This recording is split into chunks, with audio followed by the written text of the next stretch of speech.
आत्मवंदन सगळ्यांना. खूप खूप स्वागत आहे सगळ्यांचं. प्रणाम.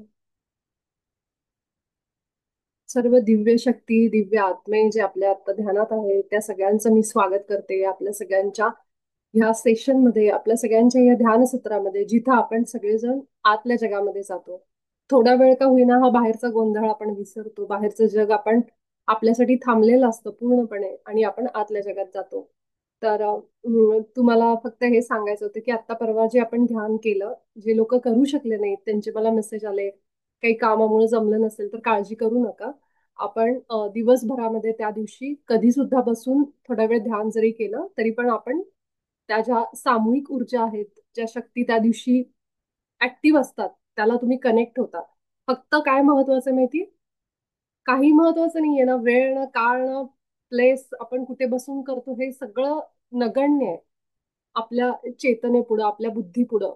कारण आपल्या आतमध्ये जी शक्ती आहे, ह्या सगळ्या, हे सगळ्यात मोठी शक्ती आहे. त्याच्यावर काही नाहीये.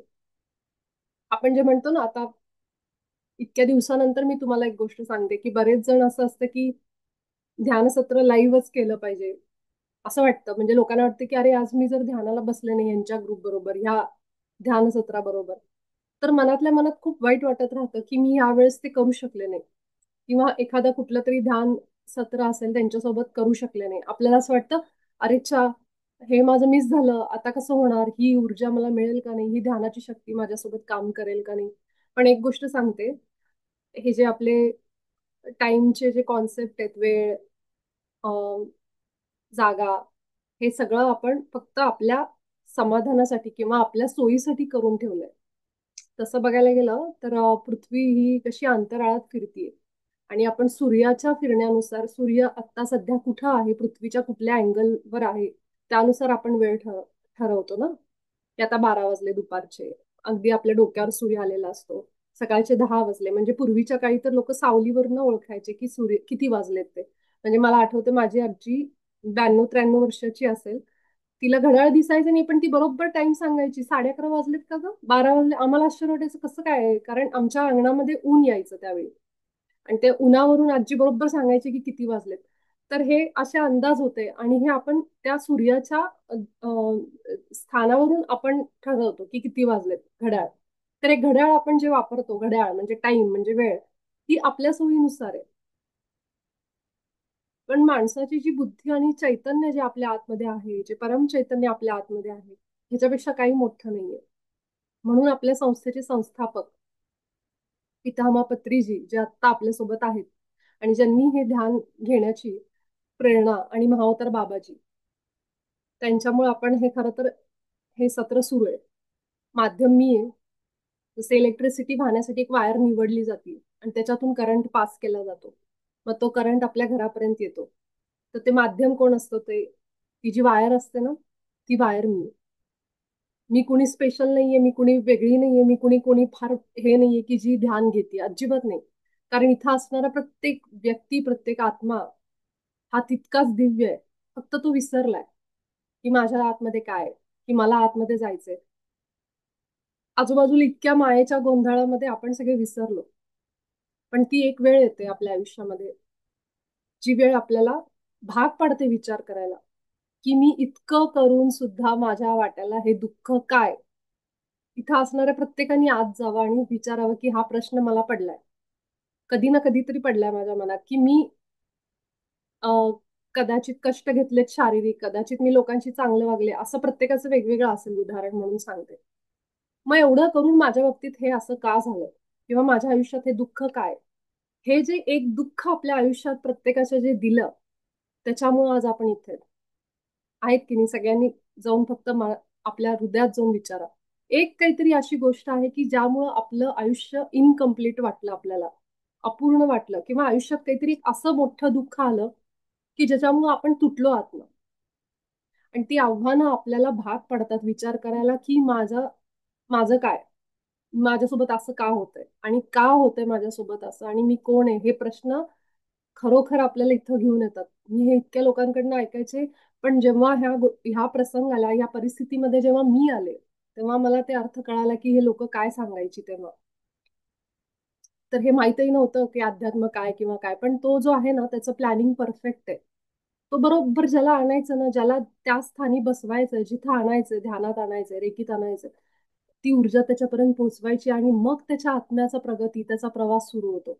आपण इतके वर्ष जे आयुष्य जगलो ना निद्रा अवस्थेमध्ये, की दुःखाची उत्तरं आपण बाहेर, ह्या ज्योतिषाकडे जा, ह्याच्याकडे जा, ह्याला हात दाखव, त्याला हात दाखव, ही अंगठी घाल, हे रत्न घाल, हे खडे घाल, हे सगळं जे आपण केलं ना, चुकीचं नाही केलं. ते त्या त्या त्या वेळेस प्रसंगी आपल्याला मदत सुद्धा केलं असेल. पण एक वेळ अशी येते की ह्याच्या पण पलीकडं माझं काहीतरी आहे.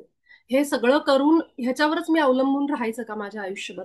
आपल्याला होतं ना, डॉक्टरांनी समजा गोळ्या दिल्या, ही गोळी तुम्ही आता, तुम्ही मरेपर्यंत ही गोळी घ्यावी लागेल, असं जर सांगितलं तर छातीत धस्स होते की आता मी जोपर्यंत जिवंत आहे तोपर्यंत हेच घ्यायचं का, गोळ्या औषधावरच जगायचं का, हा विचार येतो. अगदी त्याचप्रमाणे माझ्या सगळ्या प्रश्नांच्या उत्तरासाठी मी कुणाकडे तरी जायचं, कुठल्या तरी गुरूंचा आश्रय घ्यायचा, कुठल्या तरी ज्योतिषाचा आश्रय. हा माझा असाच प्रवास राहणार आहे का? हा प्रश्न आलाय का बघा मनामध्ये.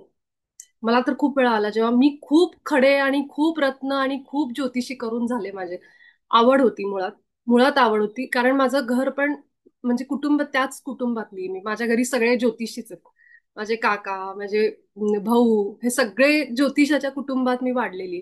त्यामुळे लहानपणापासून आमच्या घरी जेव्हा लोक पत्रिका बघायला यायचे तेव्हा मला इतकं कुतूहल असायचं की मी एकमेव सगळ्या भावंडांमधली मुलगी अशी होते की जी माझ्या काकांच्या शेजारी, जेव्हा माझे काका खूप मोठे ज्योतिषी होऊन गेले, नाहीयेत ते आता, आणि त्यापेक्षा मोठे माझे आजोबा. तर आजोबा इतके मोठे ज्योतिषी होते की अ, त्यांना वाचासिद्धी होती, की जे बोलेल ते खरं व्हायचं त्यांचं. शेवट त्यांचा म्हणजे असं होतं की बोललेलं ते म्हणाले की जा तुझं हे होणार, आणि असं सांगितलं सहज म्हणून की ते काम त्यांचं व्हायचं. त्या घराण्यात मी वाढले.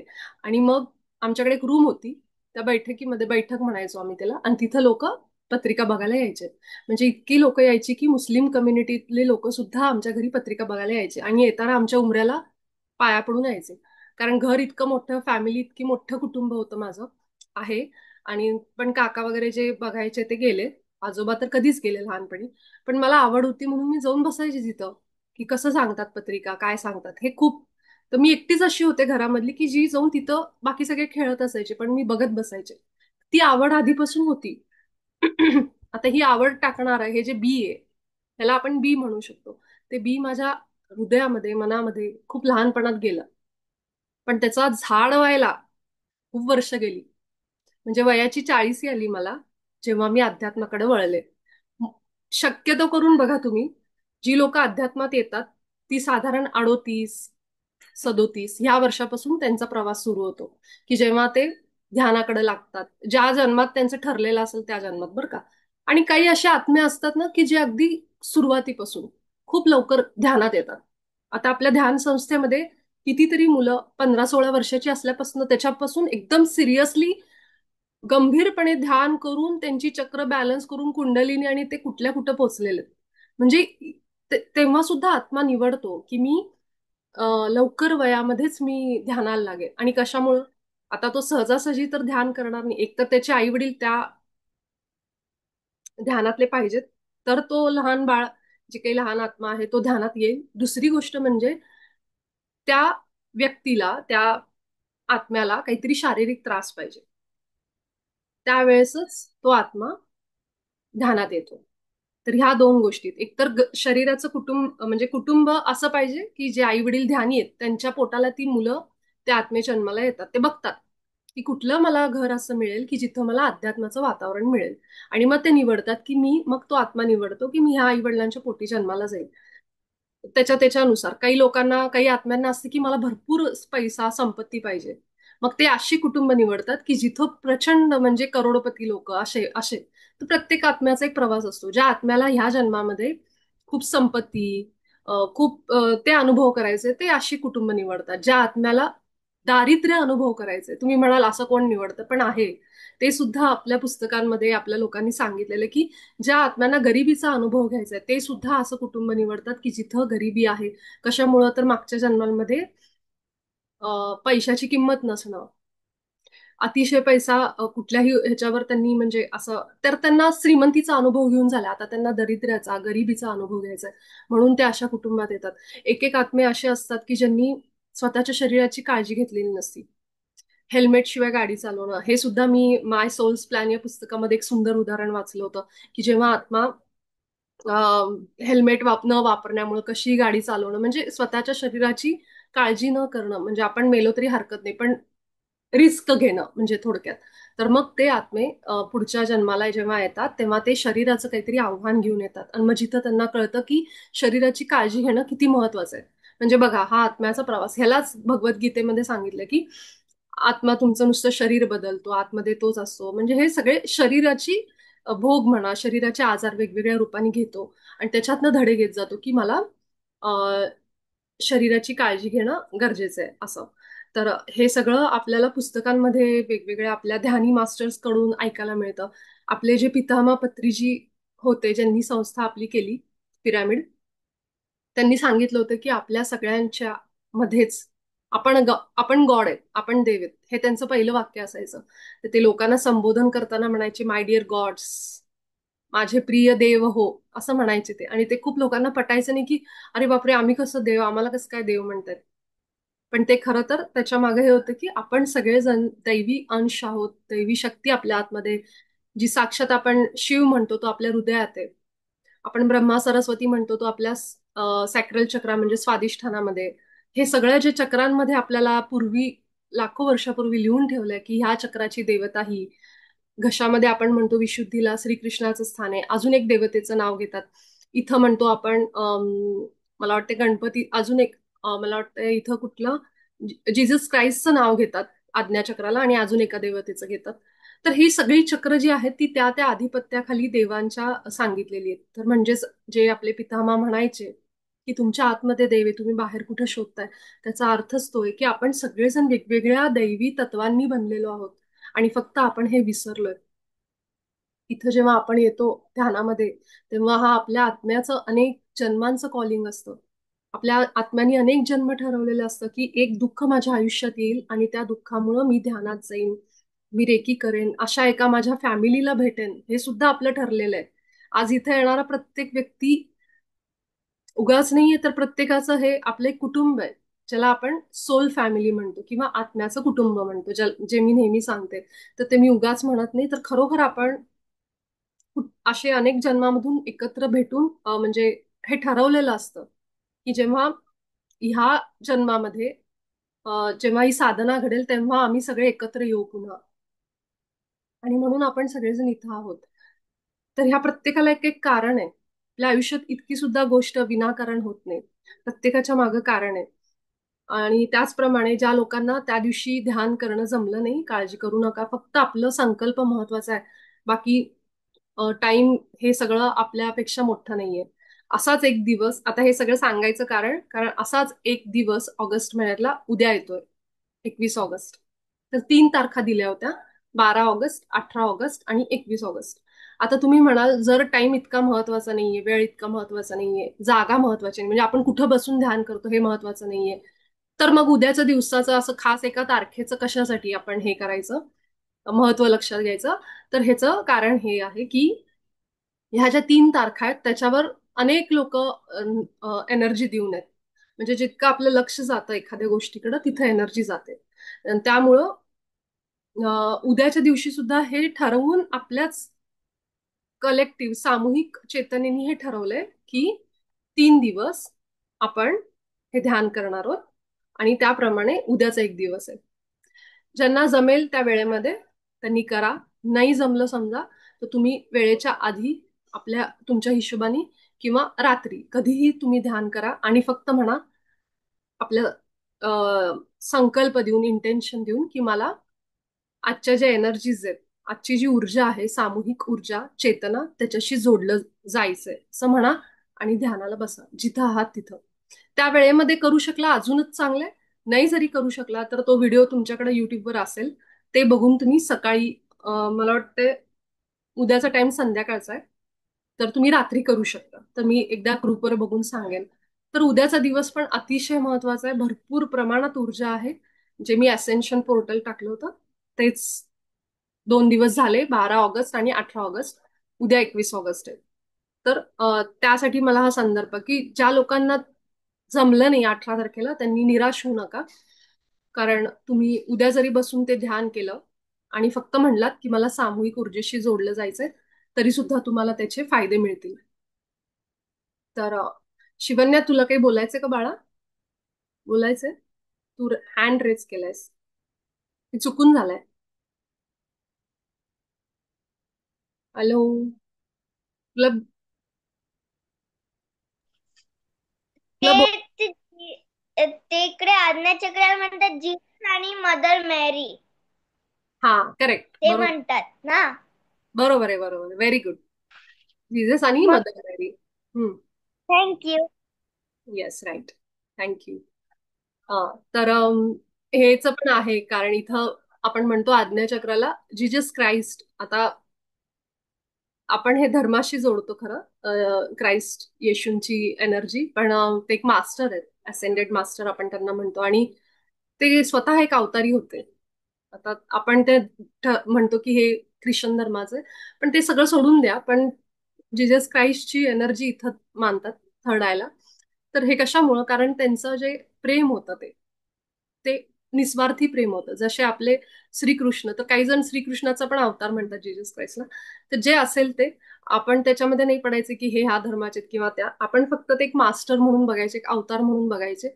आणि त्यांचा जो लाईट म्हणतात ना, जीजस क्राइस्टचा लाईट, तो लाईट म्हणजे प्रेम आहे. तर हे जर तुम्हाला क्रॉस करायचं असेल थर्ड आय, म्हणजे थर्ड आय क्रॉस करून आपल्याला सहस्राराला जर जायचं असेल, ऊर्जेनी म्हणते मी, तर त्यावेळेस तुमच्या तुमच्या मनामध्ये, हृदयामध्ये निस्वार्थी प्रेम असणं गरजेचं आहे. म्हणजे जीजस क्राइस्टला भेटल्याशिवाय तुम्ही सहस्राराला जाऊ शकत नाही, असं म्हणलं जातं की. तर तो एक थोडा वेगळा कॉन्सेप्ट आहे, कधीतरी पुन्हा सांगेन. तर आपण सगळेजण रेकीसाठी तयार होऊ. आपले दोन्ही हात आपण रब करू एकमेकांवर.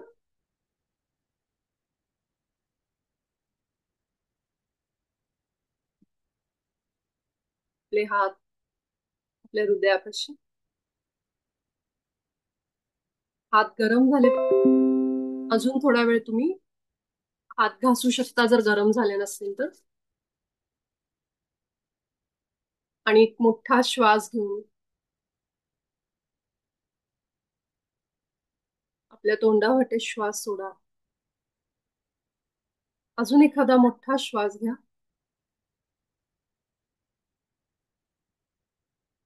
आणि आपल्या हातांवर लक्ष. हे रेकी शक्ती माझ्या हातात ये आणि मला बरं होण्यासाठी मदत कर.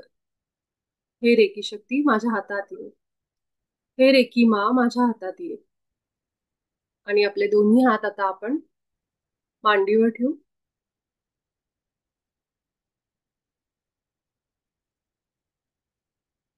पूर्ण लक्ष आपलं खाली.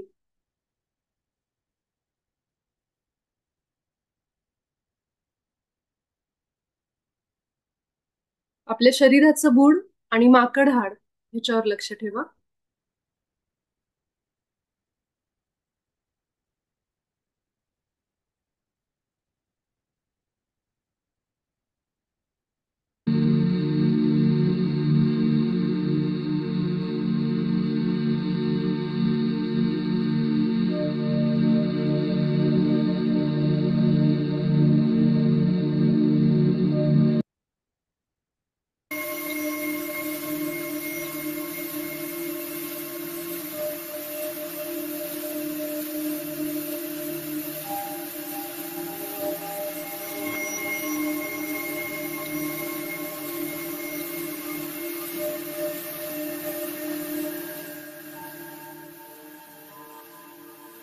मी सुरक्षित आहे.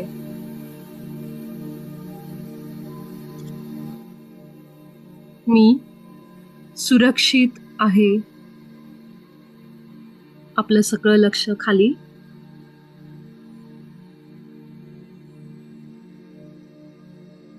आपल्या शरीराचा बुडाचा भाग जिथं जमिनीला स्पर्श करतोय, तिथं लक्ष ठेवू.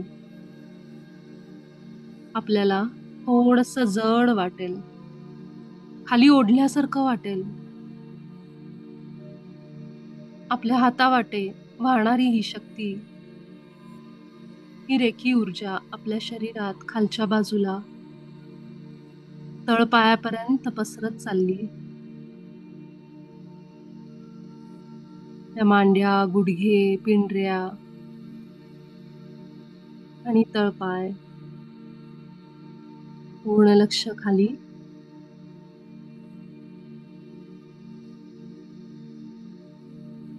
आजच्या सत्रासाठी मी डॉक्टर मिकाऊ उसूई यांना आमंत्रण देते. मी माँ कालींना आपल्या या सत्रामध्ये बोलवते. आपल्या सद्गुरूंना आमंत्रण द्या.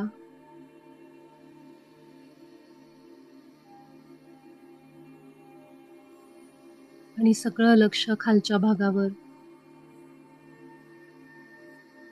लाल रंगाची ऊर्जा आपल्या मूलाधारावर, माकड हाड, खालचा सगळा भाग तिथं गोलाकार फिरतीये. ज्यांना शक्य आहे त्यांनी चोकुरे आपल्या हातातून आतमध्ये प्रवेश करतोय अशी कल्पना करा. 3 वेळा चोकुरेचा उच्चार मनात करू. चोकुरे चोकुरे चोकुरे. सोबतच सेहेकी सेहेकी सेहेकी. होन शजशुनेन होन शजशुनेन होन शजशुनेन. ही तिन्ही रेकीमधली दिव्य अशी चिन्ह आहेत आणि आपल्या हातातून आपल्या मूलाधारामध्ये जात आहेत.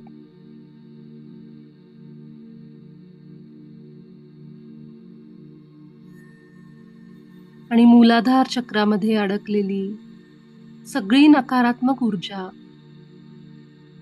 बाहेर जातीये. हे चक्र संतुलित होतंय असा फक्त संकल्प मनामध्ये ठेवा. माझ्या मनात असणारी सगळी भीती, काळजी, चिंता पूर्णपणे निघून जातीये. परमात्म्यावरचा, भगवंतावरचा विश्वास पूर्ण 100% वाढलेला आहे.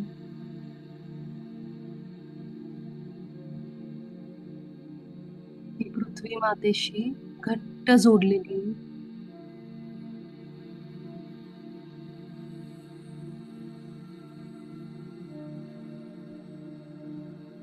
माझं मूलाधार चक्र आता संतुलनात आलं आहे. उजवा हात आपला आता ओटीपोटावर, उजव्या बाजूला किंवा मध्यभागी. आणि आता डावा हात उचलून डाव्या बाजूला किंवा मध्यभागी. स्वादिष्ठान चक्राची स्वच्छता सुरू झालीये. ज्या क्षणाला आपण हात आपले या भागावर ठेवतो आणि मनामध्ये संकल्प देतो, ही रेकी शक्ती माझ्या स्वादिष्ठान चक्रामध्ये जाऊन ऊर्जेचा सगळा अडथळा दूर करतीये. त्या सेकंदाला, क्षणाला आपली चक्र संतुलनात यायला सुरुवात होते. माझी कल्पना शक्ती वाढत आहे. इथं असलेले सगळे हार्मोन्स संतुलनात येत आहेत. नारंगी, ऑरेंज रंग या भागामध्ये गोलाकार फिरतोय. पूर्ण लक्ष आपलं ओटीपोटाच्या आत आत आत जाऊ दे. अगदी मणक्यापर्यंत लक्ष ठेवा. मागेपर्यंत आपल्याला ओटीपोट जाणवलं पाहिजे. ही ऊर्जा साफ होतीये. इथला ऊर्जेचा प्रवाह सुरळीत व्हायला मदत होतीये रेकी शक्तीमुळं. जी आपल्या हातातून आत्ता वाहतीये. अतिशय सुंदर प्रवाह आपल्या सगळ्यांच्या हातातून. लक्ष द्या आपल्या हातांवर, ओटीपोटावर.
माझं स्वादिष्ठान चक्र आता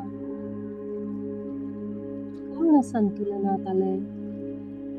आपला उजवा हात आपल्या नाभीवर उजव्या बाजूला किंवा मध्यभागी आणि डावा हात डाव्या बाजूला किंवा उजव्या हातावर मध्यभागी ठेवायचा.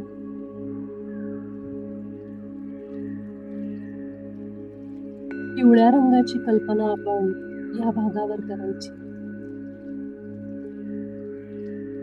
माझं मणिपूर चक्र, पोटाचा सगळा भाग स्वच्छ होतोय. ऊर्जेचा कोणताही अडथळा दूर होत आहे. पोटातले सगळे अवयव, पचन संस्था, लिव्हर, इथं असलेला कुठलाही ऊर्जेचा अडथळा दूर होतो. हे सगळे संकल्प आपण आपल्या पोटाच्या भागावर द्यायचे आणि जितकं लक्ष आपल्या आतमध्ये ठेवता येईल तितकं ठेवा.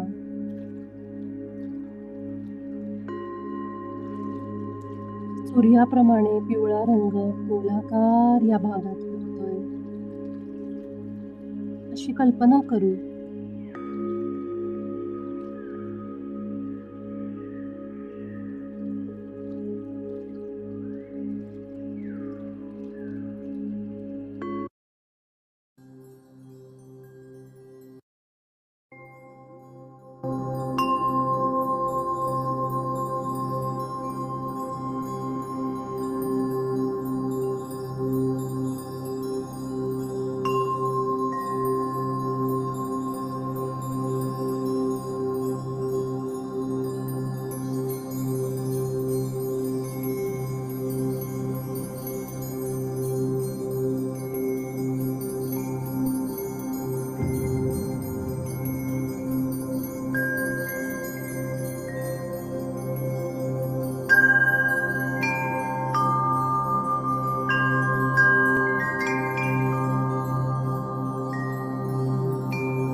मणिपूर चक्र आता संतुलनात आलंय.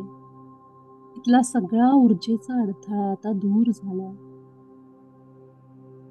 आपला उजवा हात आता आपल्या छातीवर आणि डावा हात सुद्धा छातीवर, डाव्या बाजूला किंवा दोन्ही हात मध्यभागी. हाताची बोटं एकमेकांना चिकटून ठेवा. आपल्या गुरूंना बोलवा. आपण आता हृदयस्थानावर आलोय. आपली प्रिय देवता, इष्ट देवता, आपले गुरु जे आपल्याला आता सुद्धा मदत करतात. हृदयस्थानावर त्यांचं स्मरण आणि संकल्प. हे भगवंता, माझ्या हृदयामध्ये जी भावना, जी ऊर्जा माझ्या उपयोगाची नाहीये, जी माझ्या हिताची नाहीये, ती सर्व प्रेम आणि प्रकाशामध्ये रूपांतरित होऊ दे.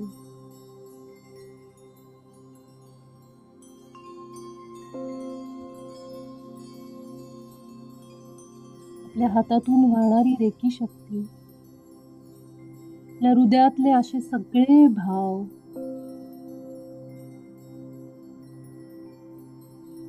जे परमात्म्यापासून आपल्याला दूर करतात, जे आपल्या गुरूंपासून आपल्याला दूर करतात, ते सगळे भाव प्रेमामध्ये रूपांतर करत आहे. कारण प्रेम,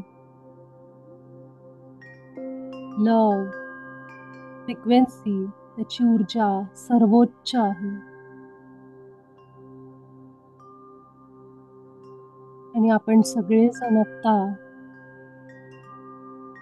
उच्च ऊर्जेमध्ये कंपन पावत आहोत. आपल्या हृदयामध्ये प्रेम अनुभव करा. अशा कोणत्याही गोष्टीचं, व्यक्तीचं किंवा स्वतःबद्दल जे आपल्याला प्रिय आहे. परमात्मा, आपला भगवंत, आपले गुरु कुणीही असतील,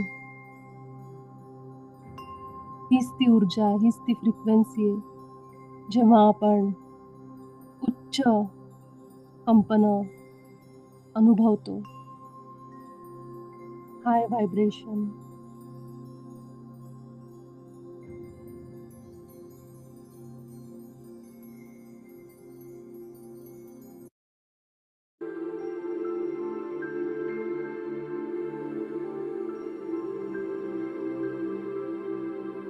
अशा सगळ्या एंजल्सना, देवदूतांना बोलवा, जे आपल्या हृदयामध्ये प्रेम उत्पन्न करतील. मदत मागा.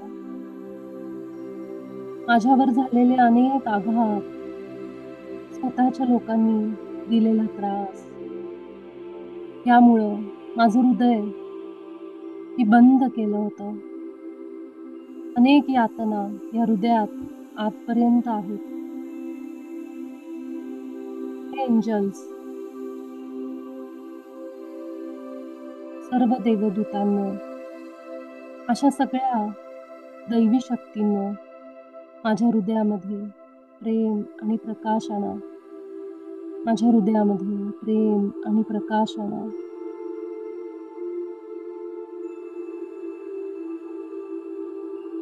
हे रेकी शक्ती, माझं हृदय, माझं अनाहत चक्र प्रेमामध्ये कंपन पावू दे.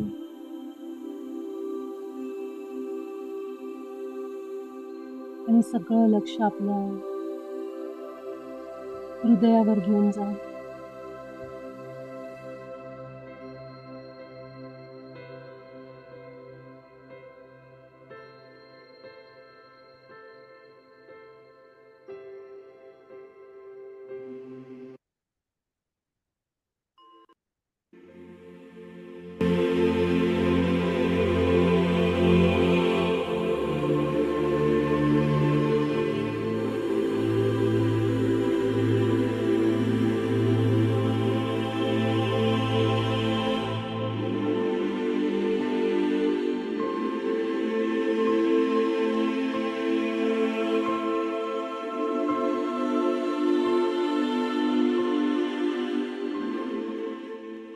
शांत आणि स्थिर वाटत असेल,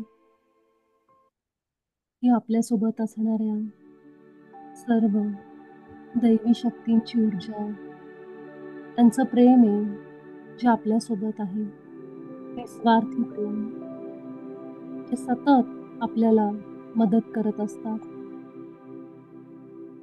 त्यांचे आभार मानू, त्या रेखीव ऊर्जेचे आभार मानू आणि आपला उजवा हात आता विशुद्धीवर आपल्या गळ्यावर घेऊन जाऊ.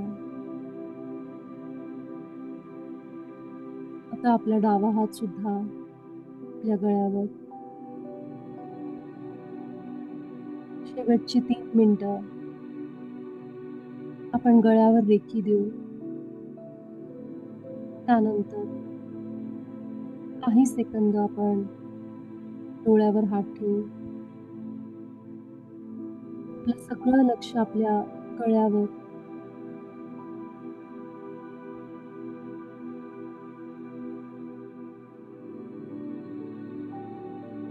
आकाशी निळा रंग या भागामध्ये गोलाकार फिरतो.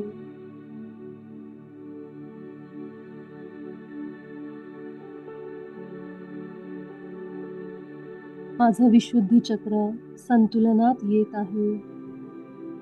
थायरॉइडच्या ग्रंथी संतुलनात येत आहेत. रेकी शक्ती जी आपल्या हातातून या गळ्यामध्ये वाहतीये, स्पर्शाने प्रवेश करते. इथले सगळे ऊर्जेचे अडथळे दूर होत जात आहेत. प्रवाह सुरळीत होतो.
विशुद्धी चक्र संतुलनात आलं.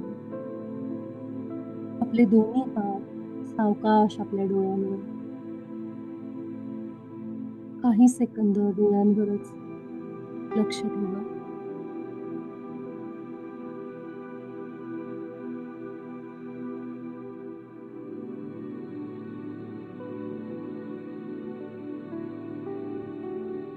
आणि आता आपण आपल्या या सत्रातून बाहेर येण्यासाठी तयार होऊ. 5, 4, 3, 2, 1, 0. ती सावकाश आपले डोळे